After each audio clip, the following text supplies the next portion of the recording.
This video is brought to you by Nvidia's all-new range of GPUs, the RTX 4080 Super, the RTX 4070 Super, and the RTX 4070 Ti Super. They were just revealed this month at CES, and the initial internal benchmarks are super impressive, no pun intended. Click below to check them out or stick around to the end of the video to learn more.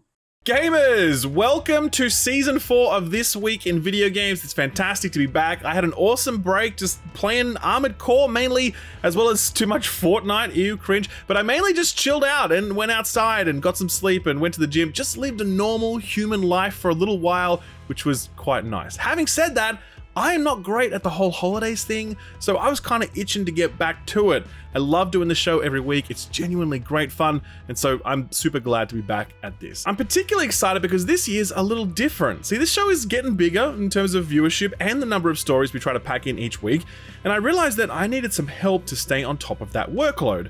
So, over the break, the Shill Up Squad expanded. Say hello, Edmund. Hello, Edmund. This is Edmund Tran. He's been working in games media for 15 years, 12 of those at GameSpot, where he was a senior editor and video producer, and most recently he founded and ran the fastest growing games website in Australia, a site called Games Hub. He left that to join the Skill Up team, where he'll be helping to make this show even better. I'll still be writing the scripts and recording the audio, but Edmund will help us cast a wider net, catching more, better stories, while also ideally speaking directly to developers and publishers so we can do some of our own original reporting. We're also working on some other stuff, but that's for a little further down the track, so we'll come back to that in a few months. For now, I'm extremely thrilled to have Edmund on board, joining myself, Austin, and Stu. We're a crew of 4 people now, and we are very hungry for a big serving of 2024. Speaking of which, here we are. It's 2024, and while I wish the world stood still while we were on break, it certainly did not. It kept on a spinning, game news kept on a breaking, so without further ado, here comes the first news block of 2024. Let's start with some good news, since there isn't a huge amount of that this week. Ding dong, Bobby's gone. Over the break, one Robert Kotick, the long-serving and much maligned CEO of Activision Blizzard, exited the company, no doubt taking a few $100 million with him as he did so. This is not a surprise, but it is welcome news, as Microsoft had not been earlier able to confirm their intention to remove Kotick when trying to acquire Activision Blizzard. But with that deal now signed, Phil Spencer was able to make whatever personnel changes he damn pleases, though it is possible and probably likely that Kotick resigned his position before being given his marching orders. That's a bit of a bummer, as it would have been awesome if Phil Spencer's first act was a very public firing of Kotick, walking him out the door ringing the shame bell as he did so. Speaking of taking out the trash, NFTs. Also over the break, Twitter announced that they were discontinuing their support for the hexagonal NFT profile pics. It's a surprise move because it's the very first good move that Elon has made since acquiring Twitter. I think the Opera GX social media account summed it up well when they responded to the news, quote, "Devastating news for the annoying as shit community," end quote. That wasn't the only blow that NFTs were dealt though, because just yesterday, GameStop announced that their absolutely stupid NFT marketplace will be shuttered. This is some deep lore that no one will even remember at this point, but GameStop did set this up during the time when the whole industry was trying to cash in on this garbage. 2 years on, the NFT market has completely collapsed, but GameStop are blaming their marketplace closure on continued regulatory uncertainty. Sure guys, that uncertainty didn't stop you from investing in this cockamamie scheme 2 years ago, but sure, now that there's no money in it, it's the regulatory environment that swayed you. Absolutely, we definitely believe you. Besides, the industry has clearly moved on from that craze and into a whole new one. AI. Over the break, there were a ton of really meaningful announcements in the AI space that make it clear that the next few years and beyond are very likely to be driven by AI technology, a technology that does have some benefits, but also poses very large risks to the livelihoods of creators if that technology isn't used responsibly. And let's be real, companies are very rarely interested in using new technology responsibly. Those fears have led the SAG-AFTRA Guild to negotiate a path forward on how the games industry will use AI technology when it comes to voice acting. The union signed an agreement over the break with an organization called Replica Studios, which will permit, under specific terms, the use of AI voice in games. The terms mainly relate to protecting the livelihoods of voice actors, limiting the way in which recorded voices could be used by AI, and setting up limits on how much AI content could be generated before the voice actor would be owed more money. The guild are pretty chuffed with this agreement, but there's just one problem. They kinda didn't involve the people who would be most affected, the actual voice actors. For example, Elias Tufexis is one of the most prominent video game voices you'll hear, most famous for his role as Adam Jensen in the Deus Ex series, and he voiced his dissatisfaction at the guild's assertion that this agreement was made in consultation with the voice acting community. Quote, "I would humbly consider myself one of the top voice actors working in games. No one asked me about this. No one reached out for my opinion. From what I'm seeing, no one asked any of my peers either," end quote. It's highly unlikely that the guild and Replica will renegotiate the deal at this point, but I'm sure we can expect to see plenty more friction between companies adopting AI technology and creatives looking to make a living, so do watch this space. Alrighty, how about a change of tack? How about some Elden Ring news? There's a crowd pleaser if ever there was one. Recently, a Twitter user by the name of Ziostorm spotted that FromSoft had added a new DLC bucket to the game's Steam listing. The DLC entry is unlabeled, so it could be anything, but we know that From are of course working on the Shadow of the Erdtree expansion, and there have been rumors that the DLC would drop sometime in February of this year. Is Bandai Namco gearing up to shadow drop Shadow of the Erdtree sometime in February? As someone who has been keenly tracking the February release schedule, allow me to be the first to say, hell no, Miyazaki. We put up with your poison swamps and your hitbox porn, but we draw the line here. February is full. March and onwards is wide open. That's all yours. What else we got in the good news category? How about some CES announcements? The Consumer Electronics Show was held in Las Vegas a little while ago, and it's always a great look into the future of tech. Whether or not that tech ever actually gets released is another question, but seeing prototypes is always fun, so whatever. The most high-tech thing that Sony had on offer was this, a hybrid car made in collaboration with Honda, and you could drive it with a DualSense controller. Given what happened to the last vehicle you could drive with a PlayStation controller, I think I'm gonna pass on this one. Beyond that, Sony spent their time talking about their TV and film adaptations. They showed some footage of the upcoming Gravity Rush movie, which I didn't even know existed, but if you've ever seen any Gravity Rush gameplay, then I'm gonna be very interested to see how they pull this off in movie form. They also spoke about the upcoming Legend of Zelda live-action movie, which in a very funny twist of fate, Sony Pictures is financing and making. Sony described it as, quote, an amazing tale of adventure and discovery, end quote. A brief moment of respite in the otherwise unending console war. Beyond that, we got some news about the upcoming Last of Us Season 2. Production for that one starts in February and it will air next year. Brace yourselves for more Last of Us Part 2 discourse.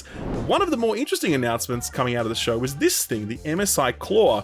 It's another handheld gaming PC, only it's powered by an Intel chipset instead of the AMD chipsets you'll find in basically every other handheld. Gonna be very interesting to see what sort of performance this thing puts out, but MSI are quietly confident about it.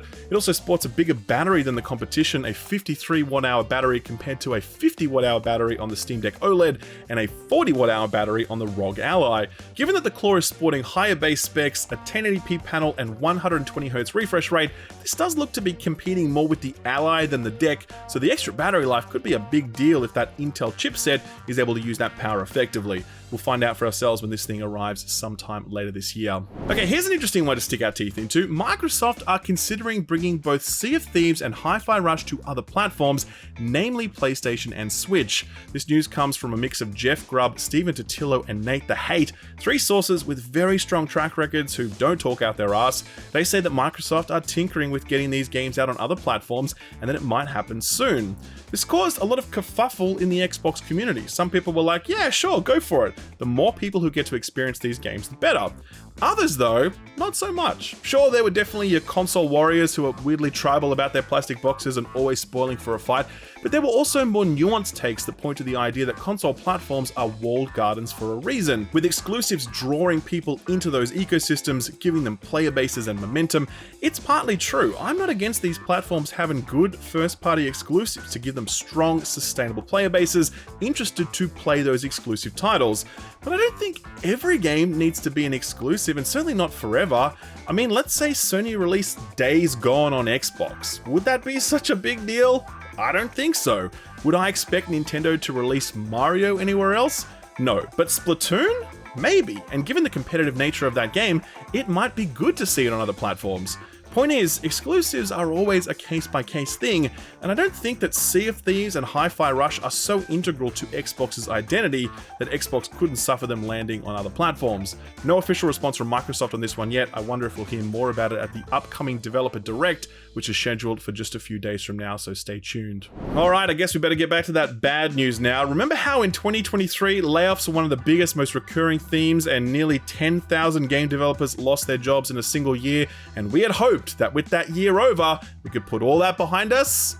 Not so much, it seems. Over the break, just like last year in fact, bean counters huddled in empty meeting rooms to plan wide-scale redundancies, and given the numbers we're looking at, it's clear that last year was just a warm-up round.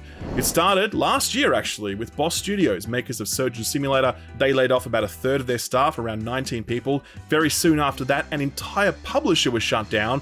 Versus Evil is a publisher that sits underneath the Tiny Build umbrella, and Tiny Build just shut them down, even though they were just about to publish the excellent-looking Broken Roads, an Australian-themed CRPG, aka Dingo Elysium. The bigger cuts would start in the new year, with Unity announcing in early January that they were initiating a company reset, whatever the hell that means.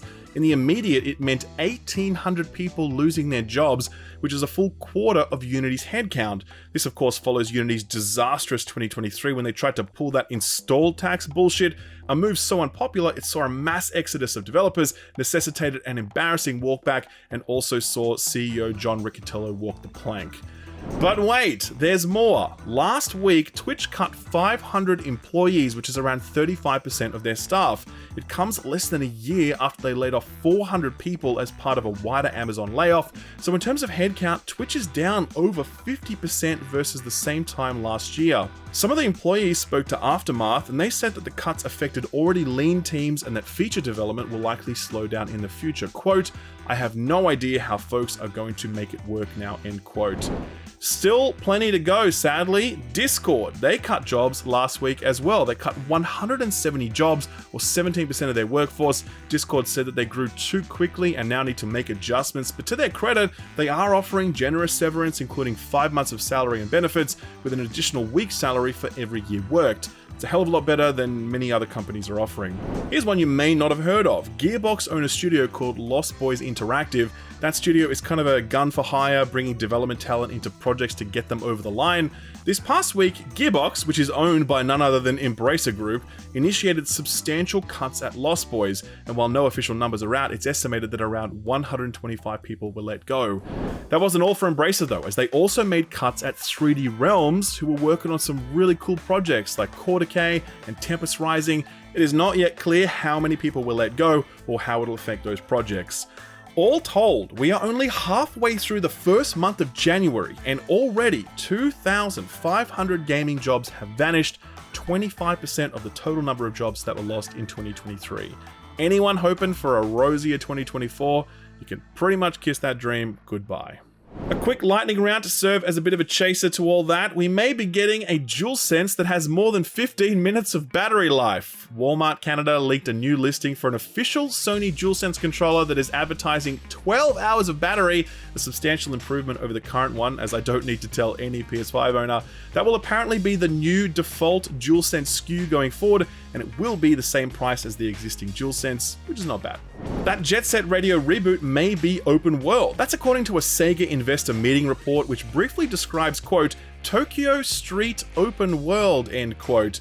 A translation error? Someone in accounting playing it a bit fast and loose with descriptors? Who knows? But personally, I'd be extremely down for an open world take on Jet Set Radio, so I hope Sega's bean counters aren't jerking our chains here. Some bad-ish news for Halo fans and Dr. Disrespect. The Halo Battle Royale mode may have been cancelled, despite being all but confirmed and being worked on for over 2 years at developer Certain Affinity. Reliable Xbox insider Special Nick says that the project has been canned. This is unconfirmed at this point, so if and when Microsoft do make any official announcements, I'll be sure to circle back because that's kind of big news. Boomers, you did it. You got a shooting genre officially named after you. After colloquially referring to retro-inspired shooters like Dusk, a medieval, and 40k bolt gun as boomer shooters, Valve has listed the category as an official tag on Steam. Now we can all argue about its definition the same way we do roguelikes. We knew the Super Mario movie was big, but I don't think any of us understood just how big. Last year, Universal overtook Disney as the most profitable studio because of the Mario movie, and that is a title that Disney has held since 2016 when the MCU was popping off. Disney seems to be kind of sleeping on the whole video game adaptation gold rush that's starting to happen, so I do wonder if we'll see them start making some moves in this space anytime soon. Speaking of which, Warner Brothers are working on a Minecraft movie, and do you know who they have as the voice of Steve? Go on, take a guess. Guess! You thought I was going to say Chris Pratt, didn't you? To be fair, it would have been a very good guess with some very short odds on being right, but no, it's the other guy that does all the voices, Jack Black. And after seeing him tear it up as Bowser and pretty much anything else he's in, I'm perfectly okay with this casting choice. So, what got announced or delayed this week? Well, we got an admittedly confusing update on the upcoming Star Wars Outlaws, the open-world Star Wars game in development at Ubisoft Massive. This one did earlier get delayed out of Ubisoft's current financial year, but an update from a very unlikely source provided further context. A Disney Parks blog said that the game was releasing in late 2024, but that blog was later updated to just say 2024. Does this mean we can expect a mid-year release? Possibly, but it could also still be a late 2024 release, and Ubisoft just don't want that publicly confirmed yet. I suspect we'll hear a lot more about this one at the Summer Games Fest in June, so I reckon we can just cool our heels until then. Biggest announcement for the week was Smite 2. It's a surprise because it's a reminder that Smite still exists. I'm only half joking. In fact, Smite is basically the only competing MOBA that's managed to stand the test of time against the likes of League of Legends and Dota, so hats off to Hi-Rez Studios for staying in the game this long. Smite 2 though is a bit of a weird one. It's a standalone sequel that's being built in Unreal Engine 5, so it will no doubt look significantly better than the current offering, which is a little long in the tooth at this point. Purchases from the previous game won't carry over, but Hi-Rez have said that they'll be providing players currency that lets them repurchase 50% of what they already own. Kind of a weird choice to be honest, but okay. A lot of that is justified by the fact that Smite 1 will still exist, and so if people want to stay in that ecosystem, they're welcome to do that. There's a beta plan for mid next year, and if you're interested to sign up, you can do so right now over on the Hi-Rez website. Wolong Fallen Dynasty is getting a complete edition on February 7th for all platforms, bar the Switch. It includes the base game and the 3 DLC expansions, plenty of hours of Souls-like gameplay for a very reasonable price in that package. Sandland was revealed last year. It's an adaptation of the manga from acclaimed Akira Toriyama. It's like anime Borderlands, and it actually looks pretty great. When it was revealed, it didn't have a release date, but it just got one. It'll arrive on all platforms, bar the Switch, on April 26th. Wondering what's happening with those Metal Gear Solid 3 and Silent Hill 2 remakes? Well, over the break, PlayStation put out a snazzy announcement page profiling the biggest games to look forward to in 2024, and in it they listed both Metal Gear Solid Delta Snake Eater and Silent Hill 2 as titles that were coming this year. That's not at all surprising on the Silent Hill 2 front, since Bloober Team have said that that game's been very near completion for a while now, but the Metal Gear date is sooner than I think a lot of us would have thought. This is in addition to those rumors of a Metal Gear Solid 1 remake, so as long as Konami don't completely screw the pooch on these projects, then Metal Gear Solid fans will be eating good for the first time in nearly a decade.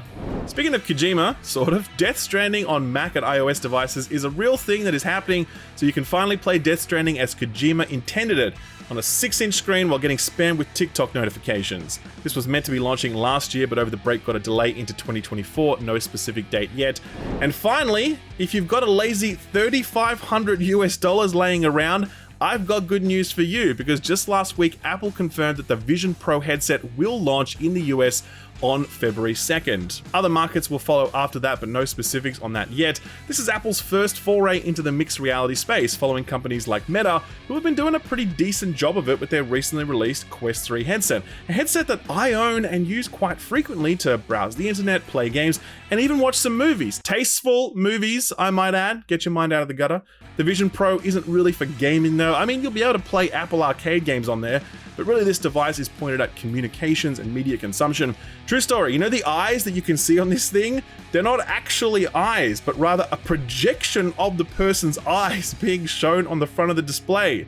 kind of like Homer on jury duty, but you know, with more advanced technology. So what came out last week, or over the last few weeks since we've been away on holidays? Well, this is one that Edmund got me onto. Last year, a game called Hello Kitty Island Adventure arrived on Apple Arcade, and it took it by storm. Critical praise across the board, culminating in the game winning the Apple Arcade Game of the Year award. Now, the same developer is seeing if lightning can strike twice, because their next release is similar, but it's called Tamagotchi Adventure Kingdom, and it's another one of those cozy games about life in a small, cute town where nothing too serious ever goes wrong. I'm assuming that the Animal Kingdom is where all the Tamagotchis moved to after we stopped feeding them or lost them in between our sofa cushions. This one's out right now on the Apple Arcade, and the initial reviews have been very positive indeed. Sovereign Syndicate is a game I've had my eye on for a while now. It's a fantasy, steampunky, narrative-led CRPG that definitely leans a lot more Disco Elysium than it does Baldur's Gate. The big twist is that you use tarot cards instead of a dice roll. No Steam reviews up for this one yet at the time of writing, but critics did get their hands on it and they like it, putting it at a strong 80 on OpenCritic. PC Gamer enjoyed this one, scoring in an 80 and saying, quote, with its emphasis on roleplay rather than combat and borrowing from Disco Elysium, Sovereign Syndicate feels like another step forward for the CRPG, end quote. A newly formed studio by the name of Something Random was founded by a bunch of developers who had worked on Superhot, the first-person shooter puzzle game that is, to this day, one of the best experiences you can have in VR. So how do you follow up something like that? Make a weird little game about toy trains. This is Toy Trains, and it's pretty much exactly what it says on the tin. You build little toy train worlds in VR, only they're bursting with charm and personality, and the game has an overarching narrative tying all this together, so it isn't just sandbox building. This reminds me a lot of Lego Brick Tales, which I've recently been playing through on the Quest 3, and I love that, so I'll probably love this too. And finally, we are very unlikely to ever get a Portal 3, but good news, modders have got us covered. Last week saw the release of Portal Revolution, a mod for Portal 2 that is probably as close to a sequel as we are ever going to get. It features a new story, new characters, and over 40 new puzzle challenges spanning around 8 hours of gameplay. Best of all is the price tag. It's 100% free so long as you already own Portal 2, which, let's be real, all of us do. No critic reviews for this one as it's a mod, but on Steam it currently sits at 95% overwhelmingly positive with nearly 7,000 votes counted. One Steam review summed it up well, quote, with mods this good, who cares if Valve can't count to 3? So what's coming out this week? Well, I don't want to alarm anyone, but there are some video games coming out this week. The next 5 to 6 weeks is actually pretty fucking huge, with some of the biggest titles of the year releasing in this block. And what better way to kick things off than with Prince of Persia: The Lost Crown? Remember when this was revealed and everyone was like, oh, that sucks, man? And I was like, nah, this looks pretty rad. Well, gaze upon the review scores and despair, haters, because Prince of Persia: The Lost Crown is currently sitting at a mighty 87 on OpenCritic, over 100 critic reviews counted. IGN were very impressed, scoring it an 8 and saying, quote, it's the fast and fun combat system, the tight and satisfying controls, and the stylish look and feel that elevate Sargon's journey and make The Lost Crown a worthy successor to the best of the Prince of Persia legacy, end quote. While GameSpot were even more impressed, scoring it a 9 out of 10 and saying, quote, this new genre debut is so confident and impeccably crafted that this should simply be the identity of Prince of Persia for the foreseeable future, end quote. A very bold claim that I'm not sure everyone will agree with, but I think their overall point still stands, and that is that this game rules, and I agree. I'm playing through it at the moment and loving it. Ubisoft really have landed on something exceptional here, and it's great to see this sort of publisher making this type of game, one that is more limited in scale and scope, with a focus on originality and quality. Just keep doing this, please, Ubisoft, and be sure to give us Immortals Phoenix Rising 2 while you're at it. Thank you very much. Prince of Persia: The Lost Crown arrives on all platforms on the 18th. Ready for some more The Last of Us Part 2 discourse? No, I'm not talking about Season 2 of the show, which incidentally just cast their Abby, an actor by the name of Caitlin Dever. All sympathies extended to her for what she is about to endure. No, I'm talking about The Last of Us Part 2 Remaster, which arrives tomorrow, exclusive to the PS5 of course. It does feature improved visuals, but don't expect anywhere near the same uplift that we saw in Part 1 remake, since Part 2 already looked pretty spectacular, and graphics technology hasn't advanced all that far since then. It's got DualSense support, new accessibility features, a commentary track from cast and crew, but the most interesting part of it is a new roguelike survival mode called No Return. I wouldn't expect this to be God of War Valhalla levels of good though. It seems more like a side dish rather than the main course that Valhalla ended up offering. Either way, this is a $10 upgrade for those that already own the base game, or a $70 price tag if you are buying it for the first time. Pal World, oh man, I can't believe that this is real. True story, these guys emailed me over the break and they're like, do you want to play this game early for a preview? And I'm like, yeah, sure. And then they just totally ghosted me. And I was disappointed because I really want to figure out what the fuck is going on in this video game. It's the Pokemon looking one where you can enslave your Pokemon and force them to mass produce guns and then run around shooting those guns at other Pokemon. It looks completely batshit insane, and it's either going to be incredibly good or incredibly awful, but probably both. This one's an early access release exclusive to PC and Xbox for now, including Game Pass, so bad luck Sony ponies, but I expect that this one will need some time in the oven, so you can probably thank the Xbots for handling the QA. This arrives on the 19th, definitely going to be checking this one out. Speaking of Xbox and PC exclusives, Sam Barlow's excellent Immortality was locked up on those platforms earlier, but on the 23rd of Jan it will be freed, available on the PS5 for the first time. This is held up by many as some of Sam Barlow's best work, a mighty 88 on OpenCritic, so if you're into his flavor of game, then you're surely going to love this one. And finally, here's one that you should absolutely have on your radar while we're all very, very, very patiently awaiting Valheim getting some more updates. Enshrouded is looking to fill the void, and it's got a very good shot. I played the demo for this a while back, and the fundamentals of its survival mechanics were excellent. It looked great, the combat was surprisingly snappy and satisfying, the voxel terrain manipulation was really powerful, the whole thing just clicked. And when the demo was live during the Steam Next Fest, Enshrouded was by far and away the most played game during that Next Fest, and it's now one of the most wishlisted games on Steam. This feels like it could be the first big indie hit of 2024, and I secretly suspect it will be. It's exclusive to PC for its early access launch, which commences on Jan 24th. We're working on a review for it at the moment, so be sure to check back on the channel next week when that review is live, or just subscribe and ding the notification bell, and we will be sure to personally deliver that review right into your subfeed. You're welcome. There is one other title releasing this week that I haven't covered yet, so put this on your radar. Hello? I was told to call this number to ask about my problem. Hello, yes, I believe there may be some kind of problem with our home ventilation. I don't know what's going on inside my house. Ever dream of an exciting career as a telephone operator who has to put up with people screaming at them while trying to navigate Windows 95? Well, have I got the game for you? This is Home Safety Hotline, the second game from developers Night Signal Entertainment. This one is super weird, but super cool looking. You're a home safety hotline operator, and so people call you with all manner of problems, be it termites in their walls, to paranoid delusions about people breaking into their homes, to shit that gets way crazier and way scarier than that. It's all pre-recorded voice, and the voice talent seems to be doing a great job. The fact that you have to Google solutions to all of their problems before Google even existed is a nice touch. If you're into Sam Barlow games like Telling Lies or that propaganda simulator not for broadcast, then there's a good chance that this game has got your number, no pun intended. It arrives exclusive to Steam today. If you want to check it out, I've profiled it over on my Steam curator page, which also has links to all of the other Put This On Your Radar stuff I've recently covered. I'll leave a link to all of that below the like button. Sort of free stuff time now, and boy, do we have a lot to get through this week. New year, same starting point, Epic kicks us off. Over the break, they gave away a ton of awesome shit, including Guardians of the Galaxy. I hope you managed to grab that one. So after blowing their load like that, you kind of have to expect a bit of a slow period. Still, they're not compromising on quality though, since the lovely Set Forth is now available. This is a single-player adventure game about life on the seven seas, crewing up your vessels, fishing to survive, and fighting off pirates if they happen to swing by. If you're one of the 3 people eagerly anticipating Skull and Bones, then this could be a nice warm-up for you. Getting quick though, because later this week it'll be replaced with a game called Love, and you might be asking, what is love? To which I say, baby, don't hurt me.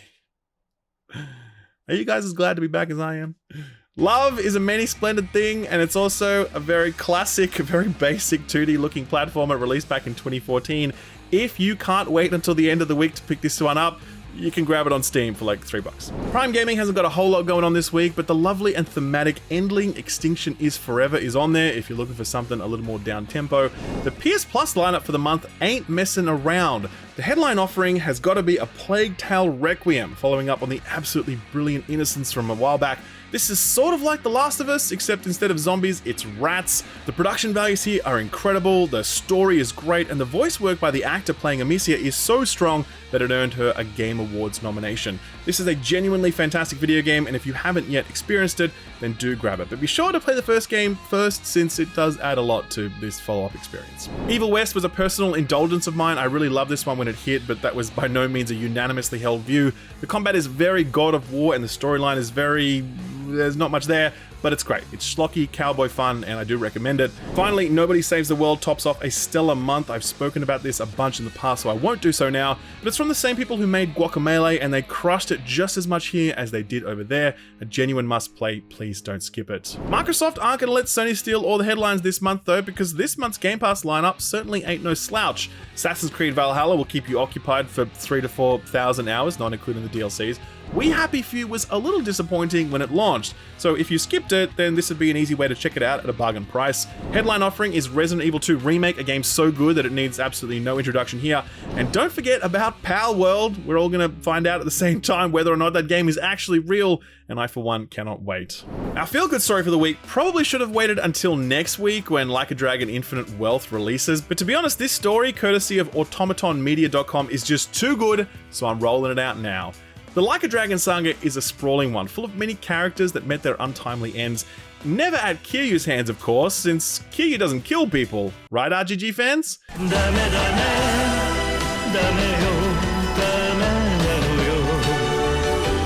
If you have ever keenly felt the death of a Like a Dragon hero or anti-hero, then you may want to make pilgrimage to Japan, where this month Sega is hosting an actual IRL memorial for those dead RGG side characters. This event is called Like a Dragon The Fallen Men exhibit, and it'll be held in Parco department stores at various cities across Japan. When you arrive, you're given flowers that you can lay before the portrait of a deceased character of your choosing. The portraits each have the character's dying moments and final lines of dialogue. Man, this is fucking bleak, but it gets worse. The final part of the exhibition is a graveyard area where holograms of the deceased characters will appear if you point your smartphone at memorials. It's also run in partnership with an incense company that has like 300 years of history, and there's 10 unique types of incense to buy and burn, each of them based on one fallen Like a Dragon character. Will we see video game character memorials pop up here in the West? I don't know, man, but I certainly hope not. If there was ever a memorial held for fallen Last of Us characters, I think we're going to need some pretty heavy-duty security at an event like that, wherever it may be held, which I'm guessing would be like a golf club, at the very least, putt-putt course. See, I told you we were in for more Last of Us Part 2 discourse. You're welcome. Alright, ladies and gentlemen, first show of the year down. Did you have a good time? Are you glad to be back? If so, do your boy a solid and hit the like button on the video, subscribe if you haven't, and ding that notification bell so we can come back and do it all again next week. We're nearing that 1,000,000 sub mark. It's been a few years coming, but we're a stone's throw from it now, so thank you very much for the support and for sticking with me all this time. That Suicide Squad preview is up on the channel if you missed it, so be sure to check that out. This week we're working on Prince of Persia and Enshrouded, clearing the decks for what's set to be an absolutely gigantic February. We hope you'll join us for it. A big thanks to Edmund for joining the team and helping to put this show together. Great to have him on board. A big thanks as always to Stu for editing it, a big thanks to you for watching it, and finally, thanks to Nvidia for sponsoring it. And on that note, recently, Las Vegas played host to the Consumer Electronics Show 2024. It's always a big deal with the major players making major announcements, including this video's sponsor, Nvidia. They had a huge show actually. They showcased some really exciting RTX-powered initiatives like Half-Life 2 RTX, an RTX remix project that utilizes Nvidia's incredible modding platform to basically remaster games. They also announced that Horizon Forbidden West will support DLSS 3 when it launches later this year. That frame generation technology will ensure the smoothest possible performance for a game that is really pushing the absolute limits of graphical fidelity and scale. One announcement I was particularly excited about was Diablo 4 is getting ray tracing. I am a Diablo 4 enjoyer, and it's nice to know that it will look even better now thanks to RTX-powered ray tracing. But by far and away, the biggest announcement Nvidia had for us were their new GPUs. The new RTX 4070 Super is targeting 1440p gaming, and it delivers faster performance in the most demanding games than last generation's RTX 3090, while drawing just a fraction of the power. If you then enable DLSS 3 frame generation, the RTX 4070 Super is actually 1.5 times faster than the RTX 3090. If you have a smaller power supply and you've been looking for the right power to performance GPU upgrade, then the 4070 Super is probably it. If it's 4K gaming you're after, then the all-new RTX 4070 Ti is going to be a fantastic entry point. This thing will handle both high refresh rate 1440p, but also 4K in games like Cyberpunk and Alan Wake 2. Thanks to DLSS 3 frame generation, this thing is up to 2.5 times faster than last generation's RTX 3070 Ti. The headline offering of the showcase was the newly revealed RTX 4080 Super. This thing is a very big deal because at $999, it's able to comfortably manage 4K ray trace enabled gameplay. It's 1.4 times faster than last gen's RTX 3080 Ti without DLSS 3 frame generation turned on, but if you do turn it on, then this thing is producing twice the frames that the 3080 Ti did. After the 4090, this is the second most powerful consumer card on the market, and at that $999 price point, it delivers absolutely cutting-edge performance, meaning you can play your games at the resolutions and settings you want to. If you want to learn more about these GPUs or any of the other announcements that Nvidia made at CES, then I've left a link to their news roundup below. Check it out if you want to see the latest and greatest technology featuring things like full ray tracing, DLSS 3, RTX Remix, G-Sync, and so much more. Thanks Nvidia for sponsoring the video, and thank you for watching it.